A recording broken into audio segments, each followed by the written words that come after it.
Good evening, everyone. Thank you, Simon. These microphones are for the live stream, which is why I'm not going to be any louder than I am. But hopefully I'm loud enough. Do let me know if I'm not. So good evening, everyone, and welcome to this Onward Merlin Strategy event, Generation Extreme, Are Young People Losing Faith in Democracy? I'm Phoebe Arthur-Little. I'm head of the Renewing Our Social Contract programme here at Onward. And we're all here this evening because last week, Onward and Merlin Strategy together published some new polling, which finds that a striking proportion of young British people view undemocratic forms of government and extreme political ideologies remarkably positively. Let me give you a sense of our results, which Julian might go into some more detail later. More than a third of those aged 18 to 24 told us that they have a positive view of a military strongman running the UK with no government or elections. 25% of young people told us that they have a positive view of fascism. 32% said the same about communism. And we find that sympathy for these undemocratic forms of government, for these extreme political ideologies, decline with age. So is it that we can expect that these views, this comfort with extreme views among younger people will simply dissipate as they get older? Or do these voters' attitudes represent a new force in British politics? And why is it that young people are sympathetic to ideologies like fascism, to being ruled by a king with powers of the magnitude of the strength that we've not seen in this country since King John gave them up in 1215 at Runnymede when he signed Magna Carta? What is actually going on with young people? More importantly, who shall we blame? Can we blame the phones? Can we blame TikTok? It's very tempting. But actually, perhaps what we found is maybe more of a moment for self-reflection for our political classes. To what extent is the government delivering for young people? To what extent has it failed to deliver for young people? Is what we find a consequence of that? Now, as you would have all heard, the government is planning to lower the voting age to 16 at the next general election. Our polling obviously doesn't poll under 18s, but is it the case that our results are indicative that extreme views are more likely to be found in that section of the population, and they are going to be a stronger influence in politics if the voting age is lowered? So to discuss our findings and consider these questions, we are joined by Katie Lamb, MP for the Weald of Kent, Julian Galley, Head of Research at Merlin Strategy, and Simon Clark, Director at Onward. We're now going to hear from each of our panellists. They're all going to have a couple of minutes to tell us their views, thoughts, reflections on what we found. Then I will have some questions for them, and then we will open up the floor to discussion and Q&A. Katie. Great. Thank you, Phoebe, and thank you to Onward for having us this evening and to Merlin for the work that you've been doing. Parliamentary democracy in Britain has a very long and very proud history. Our system hasn't always been perfectly democratic, but for a very long time it has, by and large, been far more democratic than the alternatives. And yet, as Phoebe was just outlining, and as this report makes clear, the foundations of those democratic traditions are now under strain, particularly with young people. And whilst the figures that Phoebe just outlined are shocking, I don't think that they are particularly surprising. Young people are not a different species, and they're also not stupid. And so they look at our current system, they look at the country as it operates now, they look at the world around them, and they see what everybody else sees, which is a political model that isn't working. And who can blame them? I haven't seen real economic growth in my adult life. And in fact, if you define meaningful economic growth as GDP per capita growth of 2% or more for 2 years in a row, I'm pretty sure the last time that happened was 1999 and 2000. I was 9. There are people who work on my team who weren't even born, which is obviously deeply upsetting to me. I have no idea. Yeah.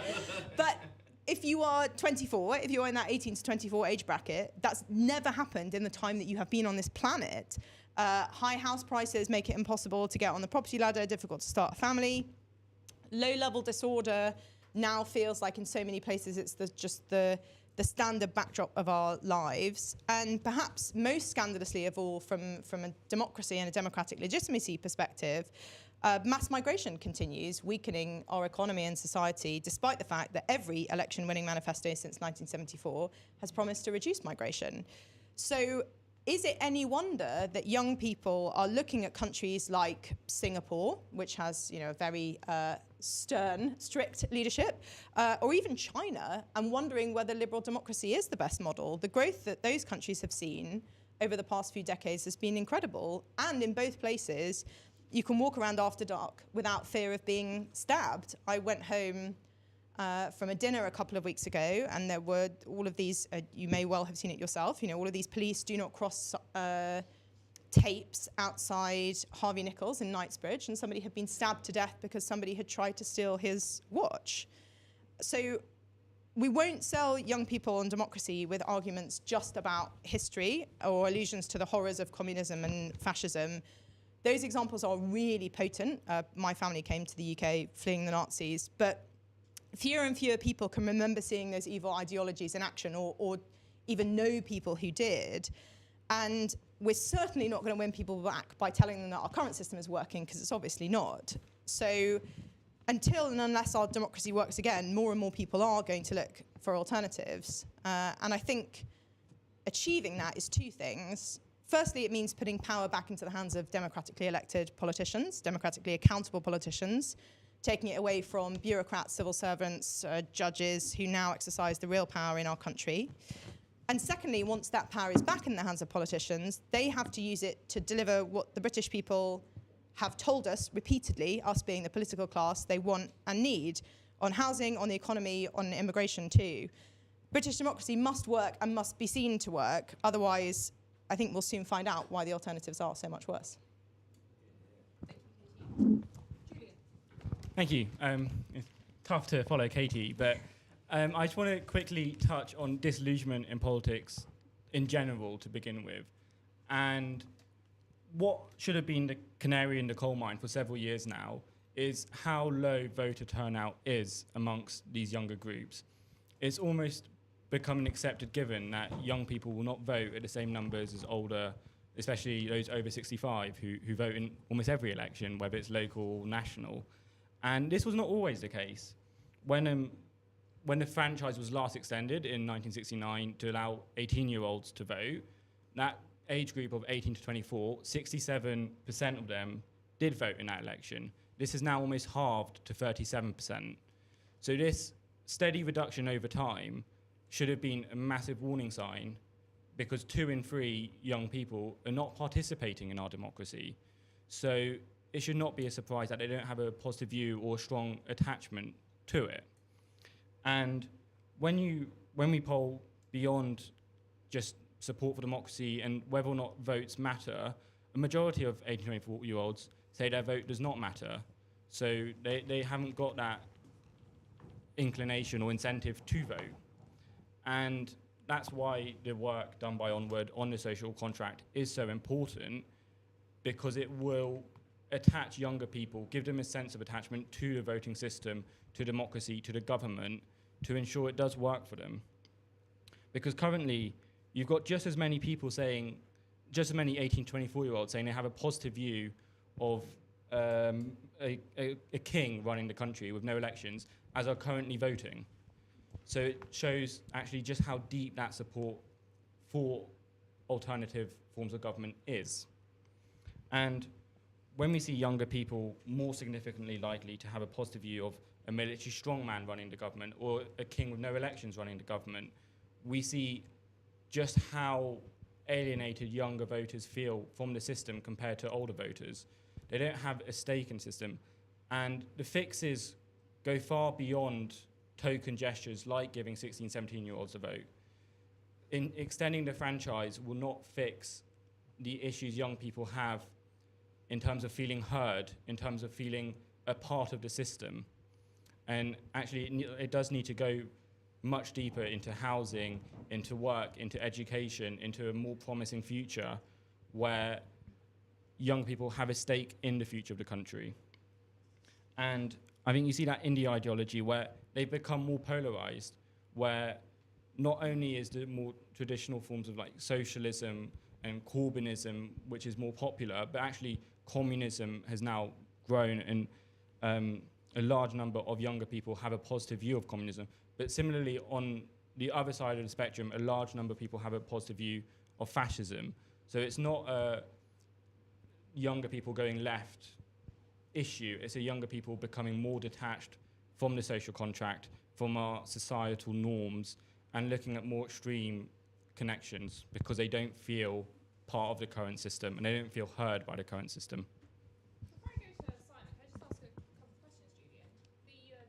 go to Simon, can I just ask a couple of questions, Julian? The decline in youth vote turnout that you talk about is very interesting. And is that something that really has been isolated to the UK? So if we were in France or the US, say, would we have seen a decline in youth vote turnout there, or is this really a UK phenomenon? I think we've seen that vary across countries, but there has it amongst all countries. I think America mostly in their most recent election, older voters do turn out in greater numbers, but I think it is so pronounced in the UK, where 37% of 18 to 24-year-olds voted in the last election, which is almost half the overall turnout, compared to when they first were given a vote, it was actually 65% and about 72% voted, so it's about 7 points difference. Very interesting, thank you. Simon? Well, it's a hot mess, isn't it? It really is. There's a reason why people don't vote, and it's because they think it doesn't matter, won't make a difference, and in that sense, young people are no different, as Katie rightly said, to anyone else. And they have, I think, particular reason to be aggrieved. I see Poppy's here with us this evening. She wrote an excellent article in The Telegraph this week, which speaks to what I suspect most of our audience feel, which is that if you can't get a home, and if you walk home at night through streets that stink of weed and feel vaguely unsafe, and you can see your country almost visibly shrinking and declining around you, and all the while you're being laden with taxes and borrowing that will, rebound back on you, you're not likely to feel particularly warm and fuzzy towards the political class which has imposed this wretched ratchet upon you. And, being very slightly older than the other members of the panel, I am a child of the peak Thatcher years, and obviously the great merit of what Mrs. Thatcher did was to, disperse the gloom of the 70s, the existential sense that the UK was, only going one way and that was down.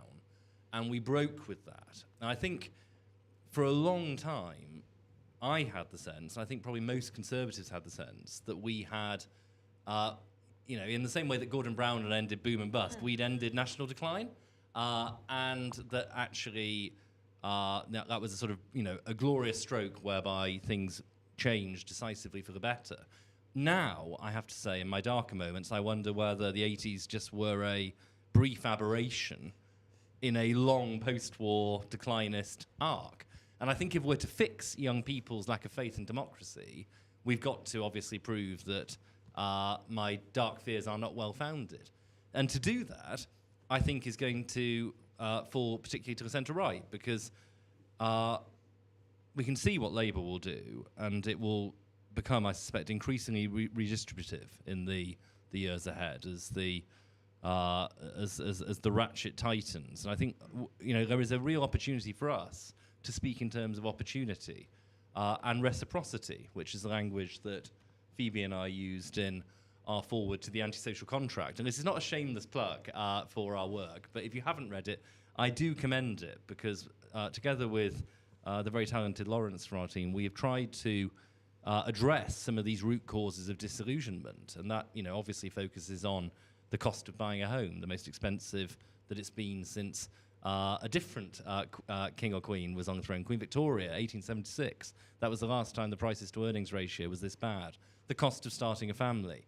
The cost, frankly, of just getting by in a society where very basic things have become luxuries in a way which they weren't for our parents, and risk being for our peers and our children. If we fix that, then I think I don't think young people are intrinsically anti-democratic in any way, shape or form, but we do have to prove that the system works, that it can respond. So we've got to create opportunity. We've got to deal with difficult issues ranging from the unsustainability of the public finances to the total madness of our migration system. And we've got to do it really quickly, because I think we do only have a short period before either or both of two things happen. One, a gargantuan financial crisis, the like of which we haven't yet seen, or the election of a government which is genuinely dangerous and anti-democratic. And I don't think reform are that force, but I think if they were to come in and fail, there is a really interesting question about what might then follow them. And that is obviously the ultimate risk against which we are all, in the democratic mainstream, I think, having to really reckon. So lots to do and lots of reasons to do it very quickly. Thank you, Simon. As Julian said, older people are more likely to turn out. We're an aging society, of course, there are more and more of them. As someone who's been a politician, has been in a position of looking at very difficult trade-offs, in the Treasury. Obviously, politicians are short-termist for all sorts of reasons. Really, what's the argument to not to just concentrate on getting out that older vote? Forget about the young people; they're not going to be of use to you in the next few years. How do you press against that? I think it's twofold. So the worst answer is that we've tried it and it failed. So, the Tory party in 2024 ran a pretty unashamedly grey vote mandate as our pitch, right? That was what we really doubled down on. We didn't just look at unwinding a triple lock. We thought we'd make it a bit stronger, and it didn't work. And it didn't work for lots of reasons, notably that the only voter stream that we were able to win over was people over 63. And it didn't work because people could see the cynicism of it, I think. And the other better reason why we shouldn't adopt that zero-sum strategy is that the public finances don't work if this is where we head to. So this isn't just a case of, it hurts the rising generation. It actually will hurt all generations, because our demographic pyramid is about to invert, and that is because no one can afford to have kids. And if you can't have kids, well, quite a lot of public services, including very fundamental things like the state pension, become unaffordable. So this is a crisis for all of us across the generations. And actually, I think most older voters I've met, if you couch it in those terms, are more than prepared to have a proper conversation about how we fix it. Thank you, Simon.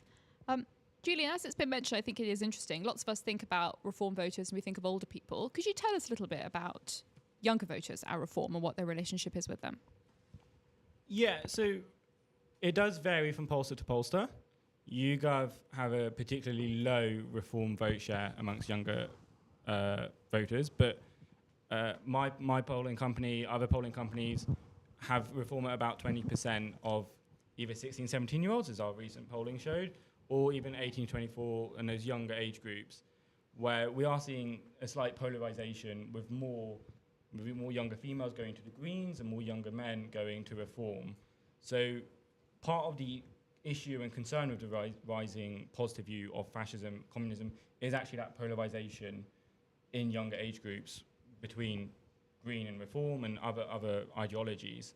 So we are seeing increased support borne out, and especially compared to the Conservatives, reform have, I think, quite comfortably overtaken the Tory party amongst younger voters. And where their ceiling is currently unknown. I would assume left-wing parties to outnumber reform for now. Mm-hmm. And another question. Often, right, we all think of younger people, particularly those who are teenagers, as having more extreme political views. There are lots of people in Westminster who now are very respectable centre-right people who have pasts in their university communist parties. If we were to travel back in time to 1990, 1985, if we were to redo this polling, do you think that we would find less tolerance, less sympathy for the kind of extreme ideologies, for an absolute monarchy, than we do now? Do you think that this is genuinely a bit unique, or unique at least in the sort of a period of a few decades, to find these kinds of views among young people, what we found? It's hard to answer that definitively, but I would say I think so. I think in the 80s, 90s, although there would have always been like some disillusionment with young people in mainstream politics, we actually saw younger people being more competitive between the two parties, so they were being fought for. I think even in 2001, I think either the Conservatives won with one of the younger age groups or did quite well. So it's really just a recent trend where right-wing parties have been abandoned by younger people. And I think if we go back to the 80s, 90s, there would have been more support for democratic norms because both the mainstream parties did at least attempt to appeal to younger voters in a way that the Conservative Party quite hasn't recently. Thank you, Julian. Katie, so the Conservative Party is obviously in a period of renewal, thinking about the kinds of policies it needs to offer the country, what's necessary, what's going to be necessary and popular. To what extent is thinking about the needs of young people is delivering for young people part of that? To what extent do you think there's good understanding of what young people actually want, beyond perhaps things that I guess many age groups will want and benefit from, like economic growth? Well, as I said earlier, clearly, young people are at a different point in their life. So their sort of situational needs, if you like, are different. But I think it's often a mistake to have too much of a sort of bespoke young person offer because, like I say, young people want what everybody wants. They want the economy to grow. They want to be safe. They probably have... There are some things where in a zero-sum game, which for something like housing, our current planning system basically bakes in, where if you are older and you own a home, it is in your interest for that home to be worth as much as possible. If you are younger and you don't own a home, then your interests are the opposite. But the solution is not to have a zero-sum game planning system, right? Rather than to pick one or the other group of people. So clearly there are things, as I say, that make that period of life. There are certain challenges in that period of life, but I think if the Conservative Party, which I believe it is and will be and must be, is serious about fixing the country, there's no path to that doesn't involve a very compelling offer for people of all ages, including young people. I've got one more question for Katie, and I'm going to open it up to the floor. So do have questions in mind. You mentioned crime a couple of times. Crime, perhaps something that people often associate, something that like older voters care about. Lots of us would have seen evidence that lots of young people are in fact really irritated by, worried by, scared by the kind of like low-level disorder that you've described in London. Perhaps there are even some people here who've taken a sponge and some fairy liquid to the tube and done some cleaning of their own. Do you think that's something that's... do you think that the kind of... some of the disillusionment that we've identified, has it kind of been redirected into a... maybe in some kind of like positive ways, right? Where younger people are interested in actually working out how they can start to make the system a bit better, make things a bit better in their local areas themselves, actually, without waiting for their local authority or the police or the government to come and do it. I think in some places, and I think that individuals being empowered to make their immediate setting better is a thing, but them needing to do it is obviously not a great thing. And I think the issue that a lot of people find is really one of fairness. So I think a lot, and we talk a lot, particularly but not exclusively in a crime context, about this sort of concept of anarcho-tyranny. You know, if you're willing to follow the rules, then you get crushed by the system. If you don't care about following the rules, then you can do whatever you like. And I think that there is, you mentioned the graffiti, and Looking for Growth, who've been taking that off, have been accused by TfL of putting the graffiti there themselves. You know, the system is not set up for people to fix things for themselves, and indeed obstructs people who are looking to do that. And I think whilst that's the case, there is only so much that individuals can achieve. And that, I mean, that speaks to a whole load of things about the scope of the state and the kind of cosseting of individuals, but there's only so much that people can do whilst the system is basically stacked against them to do it. Thank you, Katie. Yes, this gentleman. How much is this the fault of the parties? Most parties that I observe are, let's not use those good terms like fascist or Nazi, let's say presidential. Anyone under 30 here Hillary bet. Well done. Anyone? But You didn't get the memo there, did you? Wrong crowd. Yeah. But the parties are run like it's 1950. A few people get together in a pub, I'm not saying this trust, but a few people get together in the pub, think up some policies and emit them to the outside world. I would argue that young people are more democratic.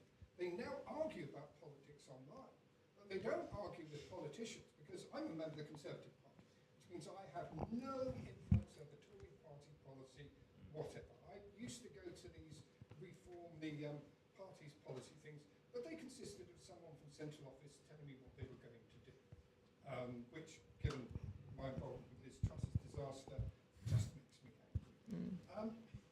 All the parties are like that. They are presidential. Most people can't. I've just blown up my argument there. But most people just see it as a president. They see the Labour Party as Keir Starmer, Wes something or other, and of course Hillary Benn. But the parties aren't democratic. The parties are centralised groups led by a president that they kill off every so often, and they don't listen to anyone at all except imposters. Do you think, Simon, that a more democratic Conservative Party, one that involves its members more in decision making and policy making, is that a good idea? I mean, there is value in making sure that our offer to members is meaningful rather than simply, one where we take people for granted. Yeah, I'm totally up for that. I do think, though, that in many ways you do have to have a party system, right? In a Westminster democracy, you have to have parties which can deliver.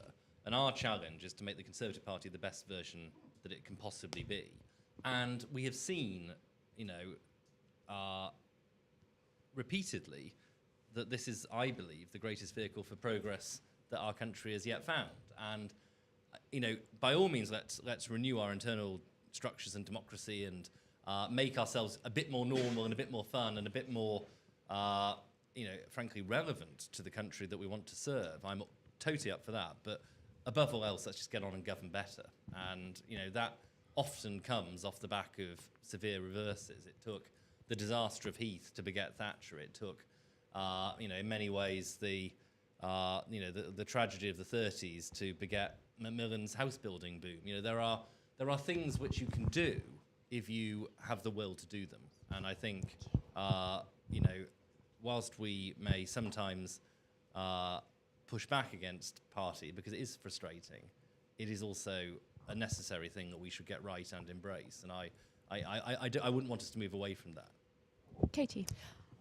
I actually think that the data that we were being talked through earlier almost indicates the opposite, because if we did have a successful presidential style system, there wouldn't be so many people who would think that we'd be better off with a king or an autocrat. Like, I actually think the problem is that the people who are, well, what's the official phrase, in office but not empowered, like the people can't actually do the things that they claim that they want to do.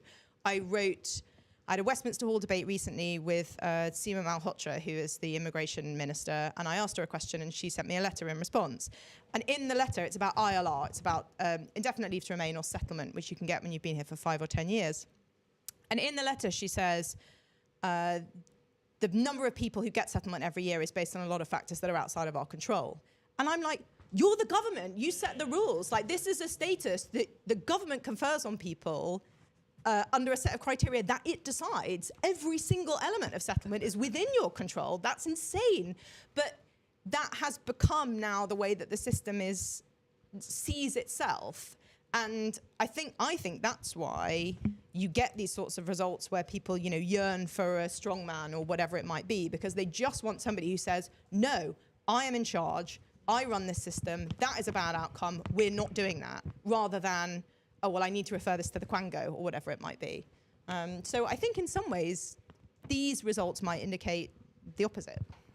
Did you notice a kind of learned helplessness at times, when you were in government? Yes. Absolutely, conscious or subconscious learned helplessness. We have infantilized our politics, right? We've infantilized our politicians. There are guardrails everywhere, left, right, and centre, mostly left and centre. which are stopping us from governing. And clearly, yes, the grotesque affront of some of the human rights provisions which have denuded our immigration system of any bite are obviously absurd. But all the stuff that we're talking about here at Onward and Conziimbi around planning reform, for Christ's sake, we can't do anything anymore as a country. And sort of Lilliput-like, Goliath is strapped down. And I quite agree that perhaps the best answer to public disaffection with democracy is actually to re-empower the Democrats, right? Is to make sure that people in our politics are capable of affecting the briefs that they hold, because quite a lot of the time, between what Cummings refers to as sort of the NPC issue, whereby people do just take what they're told from the civil service, which is a jolly easy thing to do. And I say that someone who's married to a civil servant, so I'm almost professionally honour bound to do so. But also just the ties that bind, the accretions of all these things that have been set up, which have infringed upon the prerogatives of politicians to govern. Then we've made a rod for our own backs. And I think the defining feature of whatever comes after this shambles of a parliament will be a government which, I think through necessity, has a strong focus on reclaiming power, taking back control. Does anyone... Yes. Just one observation, I guess 2 comments. One would be, I think, for me, I'm not supporting fascism or communism or anything like that, but I think what those things have are strong leaders. And I think what we've been lacking in this country, and I can't remember, I think it's not just our country, but in the US as well, I can't remember a time when there's been an election in recent times where you would gravitate to one leader as being a natural choice, because we haven't had it. I mean, I'm not saying she was perfect, but since Margaret Thatcher, I don't think we've had anyone who's been a credible leader. And I think worse, we've had leaders who have been awful. And I think that has impacted how young people think about politics. And I think I kind of do also wonder whether there's need to look at the system at the moment, because we've had 2 extremes, left and right. You're forced to choose. And is that what we want from our society? Do you naturally always fit into one of those groups? If you're left thinking, do you have to then gravitate to Labour? So I think, does that system work for us? But I think the key thing is leadership, and I think if Conservatives are going to get back in again, we really need to have a strong leader, and I can't see it. Could you maybe talk to us a little bit, Julian, about the difference it makes for a party when they have a leader who is just popular? I'm also put in mind, I'm thinking of Mamdani in New York. Of course, I assume that, I'm sure it's the case that an effective leader, it doesn't matter what age you are, that person's going to cut through to you. But the thing about Mamdani, I suppose, is that he's so good at using social media, and it's young people who are on social media who are particularly, I suppose, online. And so he's really able to speak directly to them, and that's quite powerful. Yeah, I would definitely agree, and I think we do lack a strong leader in the current government, and I think what's increased that disillusionment and that feeling of Britain being a bit broken is the voters rolled the dice in 2016 and took a gamble on Brexit to sort of fix the disillusionment, the decline that Britain's facing. It didn't work because it took ages for Brexit to be completed, and it got blocked, and then in 2019 they took another roll of the dice to get Brexit done, to get a new majority, with Boris Johnson promising planning reform, promising to reduce immigration. None of that quite worked. So in 2024 they again voted for a whole drastic change, and they haven't got that change because Starmer is perceived to be a weak leader. He's perceived actually now to be beholden to his parliament, to his MPs, which again might go back to this presidential system that we could have, or an undemocratic system. But this culmination of consecutive weak leaders or leaders going against their word is going to fuel disillusionment, and voters are looking for more extreme radical choices to fix the issues that they see Britain as having. Yes. I reached out at my column. I think I'm just about to call myself a young person, but I have a rail card. Ciao. So I'm in my late 20s now. I don't think I'm quite as optimistic as the rest of the panel. And the reason for that is, as I wrote yesterday, I'm not surprised that young people are becoming more extreme. I think it's a totally rational way to respond to changing material conditions. think rational as far as like it shouldn't go and be communist or fascist or want the king to rule everything. But you know, these are the sorts of things you say when you're angry and you can see that nothing's changing. What's concerning me though is that older generations are not panicking. They are not having the same response. And the problem for that is that we live in a totally parallel society. So we say something like, let's just fix the economy, let's just get growth. That means different things to different people. And so let's say we were able to empower politicians in Westminster to build homes. Well, they may have the power to do so, but the willpower will not be there because they know that the majority of their constituents, well, people who turn out and vote for them, do not want it to be the case. And so I think the problem is that young people have a completely different set of circumstances which they're responding to in the economy than the elderly voters who still come out and decide elections. And until that can be fixed, and some quite hard political decisions that aren't going to have to be done, then you're not going to just get there by smoothing the system around. It needs to be a much more coherent political programme than just we'll make Britain nicer. Would you like to come back? So where you ended, I think, was where I was going to begin, which is the only way that you can do it is if you have a proper like theory of everything, basically. So you can't do it in individual pieces. I think a lot of, certainly my constituents, or if I think about like my parents, or like people know that things are not good. I don't think that older people, clearly they are inoculated from it by their circumstances, by which I basically mean by their wealth. But I don't think that they look around and think like, yeah, this is great, like more of this, please. And My mother is jolly cross. I think that there are certain. I overshadow Home Office briefs, so you know sometimes I don't want to make it seem like I think all roads lead to immigration, although quite a few of them do. But there are various things where there are going to have to be conversation. Like I basically think that most people have not been told the truth, like the unvarnished truth about what we can and can't afford. About where we can and can't afford to be nice and generous, and we are a very kind, tolerant, generous people. That has a ceiling. We've exceeded it, in my opinion. And particularly economically, I think because people have not been willing to have those difficult conversations and lay out the trade-offs in a way that encompasses the whole landscape, then people are not going to be convinced by that, and they'll be right not to be. But I don't know, if you take something like winter fuel payment, a lot of my older constituents, I mean, it's a very conservative place, have said, yeah, do you know what? I actually don't need it. I can afford to heat my home. Some of them really do, but I can afford to heat my home. I can see why they might means test it. What I can't understand is why I, a person who's paid into the system my whole life, can't have my home heated, but if I'd come here yesterday on a boat from Calais, then all of my heating would be paid for. And there is the fundamental fairness question has to be resolved before you can start doing any of this meaningfully. And so, which comes back to this fact that you have to have a system-wide, I suppose, view to be able to have that conversation legitimately. But you know, self-selection. I wouldn't be doing the job that I do if I didn't think so. I really believe that you can have that conversation with the public. Simon.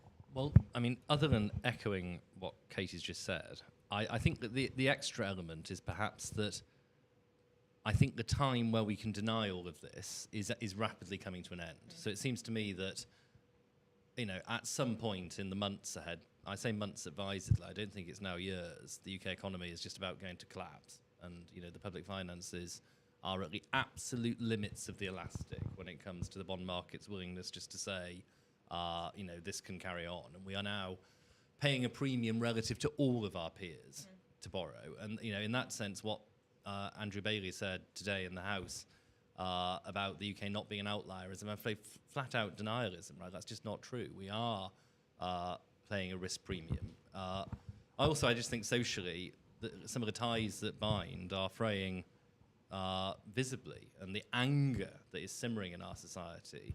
At one level, it is tempting to dismiss it as rogue actors and extremes, but it runs deep, right? And you know, the sense that you know this is not a paradigm which will be endured for very long is real. So I do think, in that sense, the untenability of things which you're speaking to is actually about to really come home. And when you are forced by events to really rebase your whole, mode of operation, then actually very difficult conversations will be accelerated. A lot of what we're talking about was like a 2050 issue in 2015, and it's become a 2030 issue in 2025. And so, one way or another, a change is coming. And as my friend Neil O'Brien says, a hard rain is going to fall. Thank you, Simon. Yes. No, the gentleman behind you, sorry. It's fine to have the policy for these things. It's not always easy to work it out, but you can have it on paper. But it's easier said than done to communicate it. As possibly one of the youngest people in this room, I know that my generation don't really feel like listening. They feel like they've tried a lot of different stuff in politics, and it hasn't worked. If you speak to some of my peers at university, for example, it's all of the cliches about politicians always lying, this, that, and the other, which, well, some who've gone closer to politics don't see that as not true, that there are people who've tried to fix the system, some of them more successful than others. But this is the understanding, and they don't want to listen.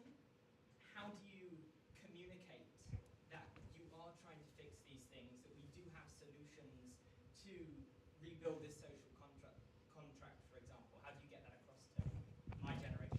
Can I ask how old you are? I'm 18. 18, thank you. It's good to we have a real young person here. Can I build on your question a little bit, if you don't mind? I have noticed, as someone who is on Twitter X, I'm sure that many of us are guilty of either tweeting or liking a tweet, which perhaps speaks in a derogatory way about boomers, which is maybe sort of like, it is quite zero-sum in the way it's framed. Maybe particularly people in the Westminster bubble are prone to like really think with like quite a lot of anger about like triple lock, maybe have quite strong views about the winter fuel payment. But actually, and my colleague Lawrence is very interesting on this, when you actually go and have a look at what the views of young people actually are, ordinary young people don't have a sense that their grandparents are taking something away from them. They don't have that sense at all. They don't have a sense that their grandparents are like absurdly well off and that they're not succeeding in life because their grandparents are doing too well. And actually, I think your point about the anger being directed at politicians and policymakers is really important, and maybe not something that's always fully understood in the Westminster bubble, if I'm completely honest. Katie, would you like to come in? Well, on what you were just saying, I think that there is a massive truth around what I suppose, if I were more American self-help leaning, I might call the scarcity mindset. And we do need to have an abundance mindset. I mean, it's so much the water that we're swimming in that we don't even notice it anymore. But we have become so conditioned to think that all we're ever going to be able to do is move around the different bits of this ever-shrinking pie, that we stop, that we ever really stop and think, well, maybe there's another way of doing it, which would actually be better for everybody. To your question, being a Conservative MP in 2025, I spend an inordinate amount of my time thinking about how people who don't want to listen to me might possibly be reached, because we are a year and a couple of weeks from the party this is, from the biggest electoral drubbing in British political history. And so the way I think about it for the party, I think, is actually also the case for the whole political class, which is, I think, the two things that you need are specificity and consistency. So I think you have to be able to say, this is exactly what we would do in power. I actually think right down to sort of draft legislative program. And that's not just a communications issue. That is also because, as Simon will know, actually running the country is like being hit by a freight train every single day. And unless you know on the way in exactly what you're going to do, everything else will overwhelm you. And then consistency, I think, is important because you have to assume, most people, this is obviously deeply upsetting for the type of people in this room, but most people, it turns out, are not paying attention to politics all the time. Like every general election, when you go and get out the vote and somebody answers the door and they say, oh, is it the general election today? And I think, wow, what a life. But most people are not glued to every single political development. And so you have to make sure that at the moment when they might glance at you, at the moment when they are looking, you're already saying the right things, and the only way to do that is to be consistent. So I think the only way to build credibility and the only way to get people's attention is to be specific and consistent. And then the third thing is a more sort of magic dust thing, I suppose, which is just about how good people are as a communicator, how well you can capture people's imagination, how simply you can explain complex problems, that kind of thing. But being specific and being consistent, I think, are the two pillars of building something that people will actually want to listen to. I'm struck, Katie, the emphasis on specificity and consistency. I don't know if anyone here has read The Unfinished Revolution by Philip Gould. It's an account of the run-up to the first New Labour victory. What Katie just said is extremely similar to what is said again and again and again in that book. Julian, this is a lesson that's been well learned more than once, right, by politicians. Why does it appear to have been forgotten now? Yeah, it's a good question. I don't necessarily think it has been forgotten. I think it's not being applied as well as it should be in terms of when we look at specific areas and policies like triple lock, like winter fuel allowance, young people are overwhelmingly supportive of keeping those in place. They think pensions are too low. They think older people actually probably have a tougher life than they themselves. So when messaging these issues to younger people, I don't think creating an intergenerational conflict, there's only really one side fighting it, which is the older people. So the message to younger people needs to be more hopeful. And most crucially, which is what the Conservatives failed, it has to be underpinned by delivery. You can't just message that houses will get cheaper, more affordable, that you'll be able to have higher wages, you'll be able to have a family. You need to actually deliver on policies to make that a possibility, which is obviously going to be hard in opposition, but after 14 years of government where that hasn't been the case, it will take a while for young people to listen. And the second point is young people need to be approached where young people are listening, so on different forms of media, on areas like TikTok, on Instagram, Facebook. So they're not going to be reading The Telegraph, they're not going to be watching BBC News, they're not going to be reading The Guardian or left-wing media. So it's actually changing the approach of politicians, which we have seen a lot of. We've seen Farage do a lot more TikTok, we've seen Jenrick on TikTok, we've seen a lot of Labour politicians now on TikTok. And as someone who does use TikTok a lot, when I see a video by an MP, it's very different to the other videos I see. So they're not... Better. It's so much better, yeah. Is there any MP who's particularly good on TikTok? Probably not. Probably. I'm not on Go, TikTok. Katie. I just want to be clear. Katie. That There's can't an be me. opportunity. Yeah. So they're sort of forcing themselves to go on TikTok, but still not communicating like the rest of TikTok. It doesn't feel right. It feels off, and therefore people will swipe past the video and not listen. Would you like to reflect briefly, Simon, on being consistent, specific, hopeful, and delivering while being hit by a freight train in office? It really is that simple, and that's just what we need to do. No, I mean, it's bloody hard, and, I don't think we should in any way sugarcoat that. What we're asking of our politicians is also for the public to be a bit more reasonable too, and I think, that is a very difficult conversation to have, because much of what we have built the edifice of the post-war state on actually doesn't really work in, the 2020s with our demographics as they are. We have built a cult around one of our major public services, which means that reform of it is next to impossible. I mean, that is insane, and that is the voters' fault. And, there are some issues here which are very difficult, therefore, as a result. But look, the political class deserves no sympathy. We have not risen to the challenges of recent years as we should have done. And yes, we're going to have to try and be all of those qualities and more at the next election. I think our best chance, certainly on the centre-right, is to absolutely nail ourselves to the mast on what we are going to do if we win back power.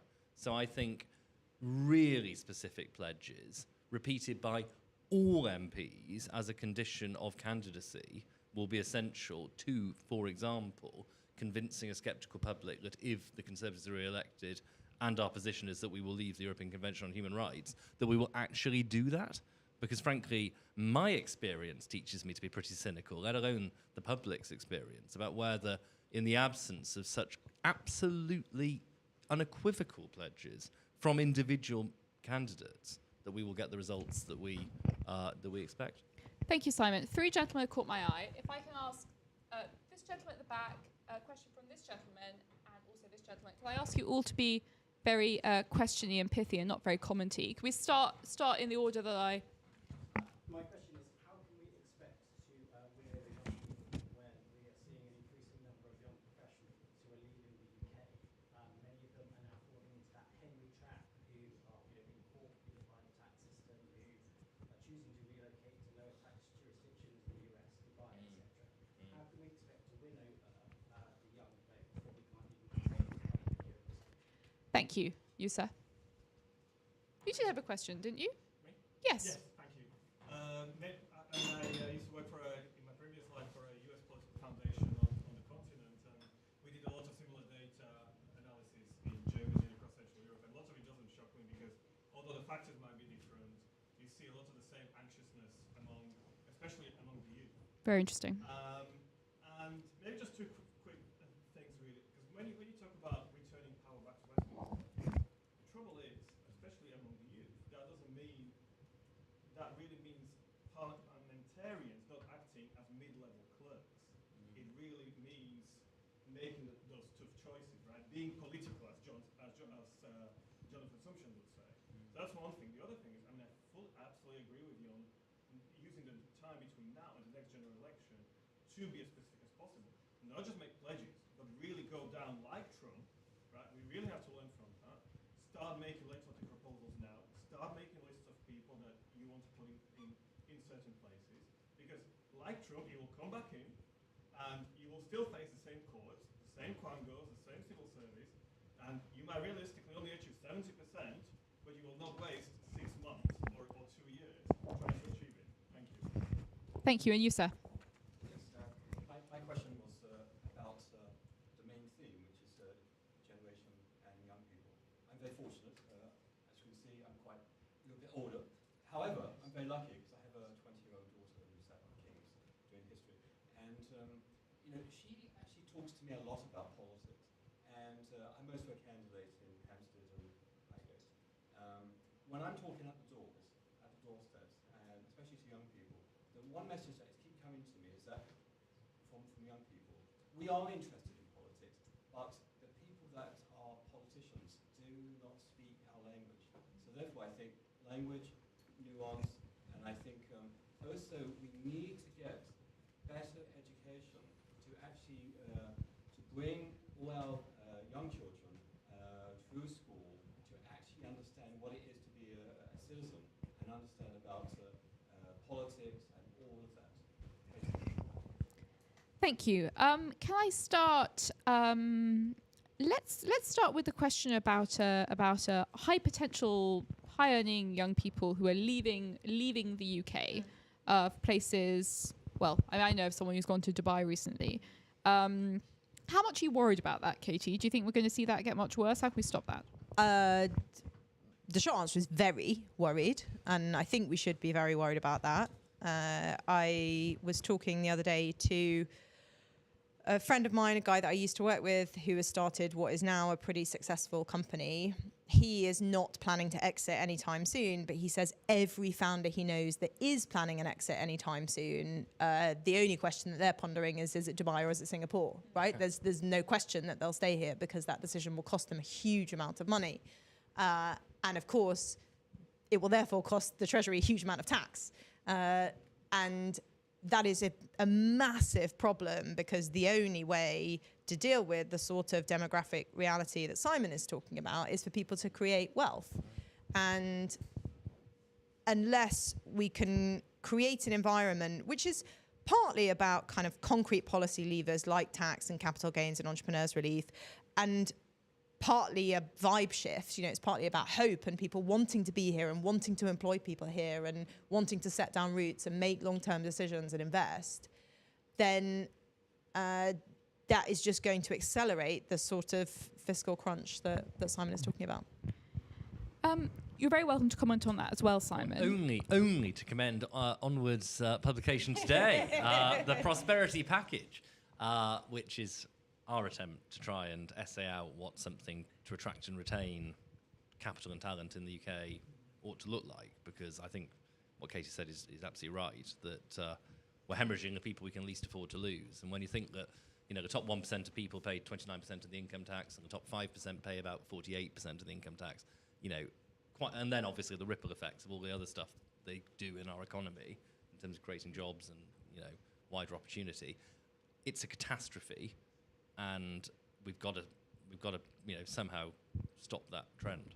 And I actually, sorry if I could I thought what was really interesting in that report was some of the polling about attitudes towards that, because it sort of echoes at the wealth creation end, I suppose, what Julian was saying about the generational differences. Is people don't hate rich people. They don't resent people making loads of money. They don't resent people creating loads of jobs. They're happy for them to be here. Yeah. Just on people leaving as well, young people have grown up in a country where public services don't work, and yet they're paying high levels of tax to fund those public services. And they don't use the NHS. They still had to pay for education at universities. The transport, they either have to pay a lot in London or for trains. So they're paying a lot of tax and they're not getting anything from it, which is why they are disillusioned, and it's why they're leaving. Could you tell me, Julian, this point that was made about the extent to which young people understand the responsibilities of citizenship? We have citizenship classes, all that sort of. This is part of the curriculum, isn't it? You're someone who has a good understanding of the level of knowledge that lots of people in the UK have, right, about our political system, about our democracy. Do you agree that it's a problem?